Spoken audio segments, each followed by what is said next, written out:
সঙ্গীতা, আজকে তো রবিবার, আজকে আমাদের কি খাবার? আজকে আমাদের খাবার মানে ব্রেকফাস্ট লাঞ্চ একসাথে করেই আমরা বেরোবো একটা জায়গায়। সেটার জন্য তো পেজটা ফলো করতেই হবে তোমাদের। তো চলো আজকে কি কি খাবার দাবার সেটা শেয়ার করে নিই তোমাদের সাথে এখন। চলো দেখি আমাদের ব্রাঞ্চে কি আছে। ব্রাঞ্চ শসা, আপেল আর অল্প একটু পেঁয়াজ আছে, তার সাথে ছোলা মটর মাখা, মানে একটু পেঁয়াজ টমেটো দিয়ে এইসব একটু হালকা তেল দিয়ে নেড়ে নেওয়া হয়েছে, যেটা রান্না করতে করতে অর্ধেকের বেশি প্রায় শেষ হয়ে গেছে। আর এখানে রয়েছে গরম গরম রুটি, আর তার সাথে চিকেন কারি, চিকেন কষা বলবো না, একটু গ্রেভি আছে।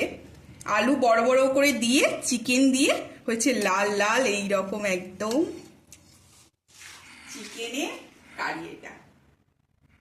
তো তোমরা দুপুরবেলা সব কি খাওয়া দাওয়া করছো বা সকালে ব্রেকফাস্টে কি খেলে? যেহেতু আমরা বললাম এটা মাঝামাঝি সময় আমরা খাওয়া দাওয়া করছি, তো সেটা কমেন্টে অবশ্যই জানাবে বন্ধুরা। টাটা।